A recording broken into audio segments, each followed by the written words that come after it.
Hello there, my brothers and my sisters, ladies and gentlemen, boys and girls, dudes and dudettes. Man, there are times when people just get your blood to be boiling. And I always say this, man. There are times when people don't get on my last nerve. They get on every one of my nerves. And this is one of those times. I cannot believe these people. These people are just nothing but liars. This is just crazy as to what they're doing to this particular family. This is ridiculous to put out a lie like this. Watch and see what I'm talking about. Where will you have the funeral? Do you know? Houston. In Houston? Yeah. All right. And if I can help you out with the funeral, I'll help you out. I'll help you out financially. I'll help you. This meeting between then-President Donald Trump and the family of murdered Army soldier Vanessa Guillen, a 20-year-old who was killed at Fort Hood by a fellow soldier, took place at the White House in July of 2020. A new report from The Atlantic says the funeral bill came to the White House months later. Trump had promised to pay during the meeting. I think the military may be taking care of it. Good. They'll do a military. That's good. If you need help, I'll help you out. The Atlantic's report claims the funeral bill for $60,000 was sent to the White House, to which Trump allegedly replied, it doesn't cost $60,000 to bury a expletive Mexican. The Guillen family's attorney posted that Atlantic editor-in-chief Jeffrey Goldberg lied in his sensational story. Guillen's sister posted that the article exploited her sister's death and that she voted early for the former president. Why would a family get their attorney to say no, these people lied? And then why would the sister of that family vote for the guy who mistreated their daughter, mistreated their loved one, who called their loved one an effing Mexican? Really? Really? Former White House officials, including Mark Meadows, denied Trump made the comment. The writer cited contemporaneous notes and sources as he shrugged off the denials when he was asked about it. I don't make much of them at all. The sister wasn't in the meeting. The lawyer for the family wasn't in the meeting. It's her sister. What are you talking about? Mark Meadows was his chief of staff. What are you talking about, bruh? Her sister wasn't in the meeting. Her lawyer wasn't in the meeting. What about Mark Meadows? Watch what this nut say. Mark Meadows was in the meeting. Kash Patel was in the meeting. So Mark Meadows and Kash Patel was in the meeting. I got something for Kash Patel as well. Yet, you still going on with this? Are you kidding me?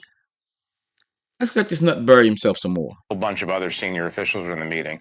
I have sources who are sitting in that meeting. Some conservatives question the report's timing. This is based on 4 anonymous sources, 2 weeks before an election, 100%. Disputed by people on the record, and yet it led a CBS News broadcast. What a shame. While others on Team Trump pointed out the owner of The Atlantic, Lorene Powell-Jobs, is a Kamala Harris supporter. Reporting in Washington, I'm Matt Gelka. I ought to tell you what's what right there. Okay, you got anonymous sources as opposed to people who are in there and that's on the record that refuted that. And you're gonna put out something like this? These people are just lied. They're power hungry. And then if Trump was so bad, why would you wait till now to do it? Well, watch this. I got some more for you. Check this. All right, all of this happening with just 13 days until Election Day. No surprise there. Let's bring in Kash Patel. He's a senior national security advisor to former President Trump and served in Trump's first administration at the Pentagon. So, Kash, first of all, let's address what the vice president said a moment ago, that Trump is praising Hitler, according to John Kelly, his former chief of staff, who was also the Secretary of Homeland Security. He doesn't want a military that's loyal to the Constitution. He wants a military that's loyal to him. Remember, this guy said that Kash Patel was in the room. Mark Meadows was in the room. Mark Meadows put out a statement. No, he didn't say that. Now, what is Kash Patel going to say? You're going to hear it right from his own mouth. Watch this. You worked in the Pentagon. What do you say?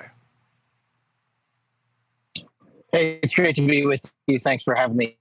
Look, I was president of staff of the Department of Defense, and what I saw was a man withdraw out of multiple theaters of conflict. What I saw was a commander-in-chief who brought home over 50 hostages and detainees from around the world. That's more than every president before him combined. Some of the audio may be off a little bit here and there, but that's not on my end. That's on Fox's end. That's just how it came up.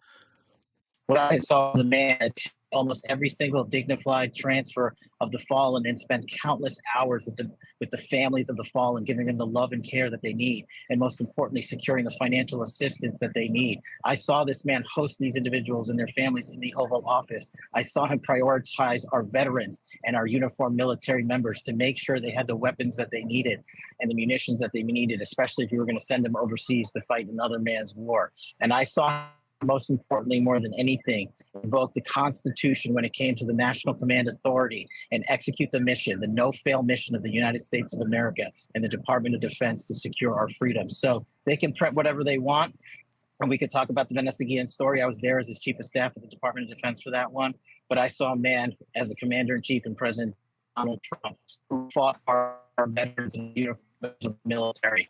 And if they want to call him Hitler and try to print out more disinformation, I guess that's all they got, because Kamala Harris could have brought home the hostages right now in Israel from a war she started with $7 billion she gave to Iran, and she hasn't brought home any of them. She started 2 more world wars. He was his chief of staff for the Department of Defense, and this guy was in the room.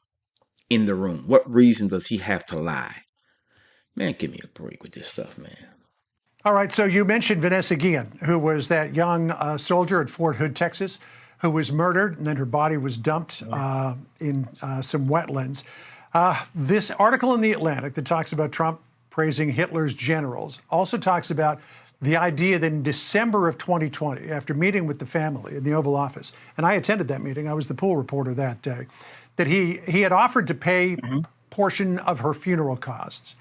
There was a meeting, you were there, Chris Miller was there, the acting Secretary of Defense, Mark Meadows was there, Ben Williamson was there, I believe Mark Milley was there as well, where the subject of the funeral and the payment came up.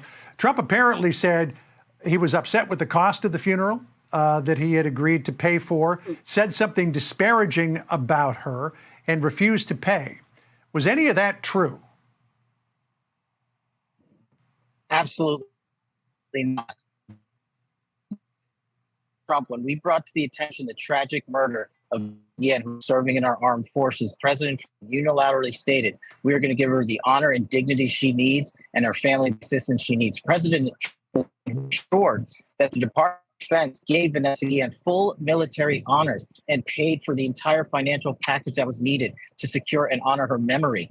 And if you don't want to believe me, a person who was there in the Oval Office along with Chris Miller, then believe the family. Vanessa Guillen's own sister and mother came out yesterday and specifically said that Donald Trump could not have been more gracious, caring, and loving as a commander-in-chief. And they said that what the Atlantic printed were outright lies, and they are desecrating the memory of the fallen. It is absolutely disgusting for me, who ran the Department of Defense, to see the politicization of our members, of our men and women who wore the cloth of our nation to defend us and our freedoms, and then to come out at the 11th hour to try and make up more stories. It's better that we question the folks and the sources like the Mark Milleys of the world, who took it upon himself to call our enemies in China and discuss war planning operations and politicize the Department of Defense rather than execute the National Command Authority and safeguard our mission. We are so sorry that Vanessa Guillen's family is going through this, but Donald Trump ensured that the DOD would pay for it. And what he said afterwards was maybe even more convincing of his commander-in-chief's command.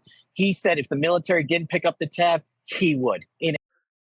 He would pick up the tab if the military did. And we know Donald Trump is definitely known for helping families, and a lot of times he don't even want credit for it. You'd be surprised at what this guy does, but this is just ridiculous. This is absolutely ridiculous. Why would the girl's mother and her mother and sister say, no, this is not what happened? He's been gracious unto us. All because and why are they doing this now? If he's so bad, how come they didn't do this way back then, 4 years ago? And now you're going to do it just a few days before election? Yeah, okay. In its entirety. That's the commander-in-chief I want. I want to come back to what the vice president said in just a moment, but again, it was July 30th, 2020. I was in the Oval Office. I was the pool reporter when Vanessa Guillen's family, including Myra, he was there. Her sister, were there. Here's what her sister said to the president about him meeting with the family, and he did it privately, and then opened up the Oval Office meeting to cameras because he wanted to get more attention placed on this. Listen to what Myra Guillen said. I want to thank you for taking the time, taking us in. It's an honor to be able to meet you, and I know you're going to help us. And, you know, honoring our sister, passing the bill, and of course, I want to point out how is it that her chain of command failed drastically. Yeah, I mean, that was quite a moment there. It was somber, it was respectful. I know the family very much appreciated it. All right, let's come back to what the vice president said a minute ago. This was at the top of her remarks. Listen here, Kash. Kamala Harris is about to come up. Let's see what in the world her butt is going to say. Watch this. So yesterday we learned that Donald Trump's former chief of staff, John Kelly, a retired four-star general, confirmed that while Donald Trump was president, he said he wanted generals like Adolf Hitler had. Donald Trump said that because he does not want a military that is loyal to the United States Constitution. He wants a military that is loyal to him. He wants a military who will be loyal to him personally, one that will obey his orders even when he tells them to break the law or abandon their oath to the Constitution of the United States. In just the past week, Donald Trump has repeatedly called his fellow Americans the enemy from within. This is the vice president of the United States of America holding a press conference, and she's not going to take any questions afterwards. Get out there in front of the American people and put out some hearsay. Because if this stuff was true, they should have said something 4 years ago. This is absolutely ridiculous. Now you see what I mean by these people get on, not on my last nerve, but every one of my nerves. And even said that he would use the United States military to go after American citizens. Like you guys are doing now. And let's be clear. Be clear about who he considers to be the enemy from within. Anyone who refuses to bend a knee or dares to criticize him would qualify, in his mind, as the enemy within, like judges, like journalists, like nonpartisan election officials. It is deeply troubling and incredibly dangerous that Donald Trump would invoke Adolf Hitler, the man who is responsible for the deaths of 6 million Jews and hundreds of thousands of Americans. Donald Trump's daughter, Ivanka, is married to a Jewish man. Donald Trump's grandchildren are Jewish. What? These people are desperate. Look at what they're doing, people. Wake up, open your eyes, and pay attention as to what's really going on here.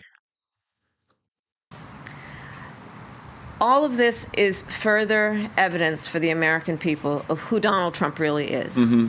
This is a window into who Donald Trump really is. From the people who know him best. Yeah. From the people who worked with him side by side in the Oval Office and in the Situation Room. And it is clear from John Kelly's words that Donald Trump is someone who, I quote, certainly falls into the general definition of fascist, who in fact vowed to be a dictator on day one and vowed to use the military as his personal militia to carry out his personal and political vendettas. Donald Trump is increasingly unhinged and unstable. And in a second term, people like John Kelly would not be there to be the guardrails against his propensities and his actions. He's such a guardrail, then how come he didn't say anything and do anything 4 years ago? Why is he saying something now? Why didn't he say something in 2020? And he's saying something now. He was part of Trump's administration, so when Trump ran again, he didn't say anything then. And now he's got nerve to say something? Come on, you know these people are lying. Give me a break.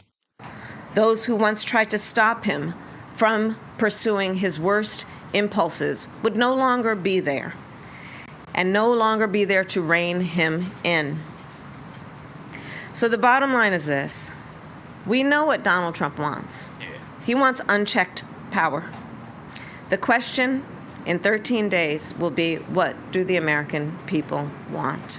We want to make America great. We want America first. That's what we want. Thank you. So, Kash, I'm not quite sure why a presidential candidate comes out to react to a story in Me the either. way that she did, particularly a story that, even if it were true, is at least 4 years old, if not older than that, because John Kelly was gone as chief of staff not too far into the administration. Right. And why would it come out now, just 13 days until Election Day?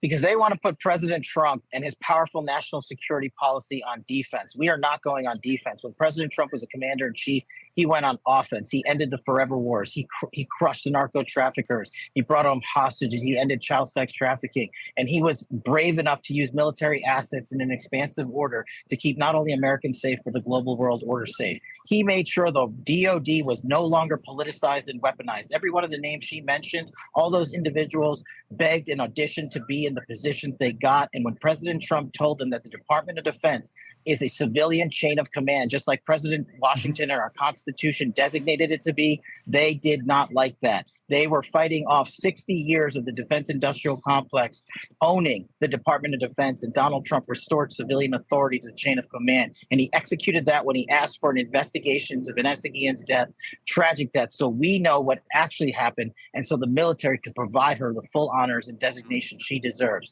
That's the commander-in-chief they want. What they want now is us to react to headlines, and I'm going to remind the world what Donald Trump did as our commander-in-chief. And I am going to remind the world that he was the one that did not politicize it and did not bend the knee to Washington, D.C. and the generals that have been going in and out of the defense industrial complex, raking in tens of millions of dollars off of another man's war and sending men and women to die for matters that aren't our own. That's what they are afraid of, that President Trump will restore the DOD to the civilian chain of command the Constitution demands and safeguard this world and our nation. All right, Kash Patel, the former chief of staff at the DOD. Kash, thank you so much. Appreciate you joining us on short notice. This thing about Trump with his enemy within comment, I'm going to let Megan Kelly explain where that comes from. Watch this. For the record, the way they tie it to the military coming to get you is based on one exchange. We update it every day. I keep asking my team, go back and find if there's another one. See if he's done it, he's said it in any other way. And I have a great team. No, he said one thing to Maria Bartiromo that they're using for this argument. I will play you the entire soundbite right here again. Look at it. What about that, though? Are you expecting chaos on Election Day? No, I don't think so. Not from the side that votes for Trump. But I'm just wondering if these outside agitators will start up on Election Day. Let's say you win. I mean, let's remember, you've got 50,000 Chinese nationals in this country in the last couple of years. Yeah. You have people on the terrorist watch list, 350 in the last couple of years. You got, like you said, 13,000 murderers and 15,000 rapists. Right. What are you expecting? Joe Biden said he doesn't think it's going to be a peaceful Election Day. Well, he doesn't have any idea what's happening in all fairness. He spends most of his day sleeping. I think the bigger problem is the enemy from within, not even the people that have come in and destroying our country. By the way, totally destroying our country. The towns, the villages, they're being inundated. But I don't think they're the problem in terms of Election Day. I think the bigger problem are the people from within. We have some very bad people. We have some sick people, radical left lunatics. And I think they're and it should be very easily handled by, if necessary, by National Guard, or if really necessary, by the military, because they can't let that happen. That's it. She tees up to him that Joe Biden, and if you see the longer Maria answer, that Joe Biden's predicted there'd be chaos on Election Day from the Trump supporters. Then she talks about the foreign nationals who are here, the illegal immigrants. What could happen? These are some bad people. And do you think there will be chaos on Election Day? That's what they're talking about. They're talking about Election Day. And Trump says there won't be, not from Trump supporters, but if there is, yes, then we would have to crack down, and then we're not going to let that happen. That's the context in which he said the National Guard and or the military. It's the Tom Cotton argument that was in the New York Times that led to the absolute meltdown over there. And they want to extrapolate it to Trump's going to be basically jumping out of helicopters down in your backyard if you don't vote for him. He's going to be seizing your dog and your gun and everything that's dear to you. I guess I don't know. Like in this scenario, won't he have won? Like if Trump's unleashing the military, won't Trump have already won? I guess so then he just goes after Kamala Harris supporters. He just finds everyone who voted for Kamala Harris because he's bitter, even though he's won the presidency. And like what, a Navy SEAL shows up on your doorstep because you didn't back this president. It's just, it makes no sense. Makes no sense. Context is key. See, that's part of the problem. These people will, if they play something, they'll take it out of context. They won't show you the whole thing. You just saw it. You heard what he said, and you heard the context in which he said it. These people are crazy. They're ridiculous. Let me know what you think in the comments. Like and share this video. And subscribe to the channel. Help a brother out. I won't be mad if you do. Thank you. See you on the next one.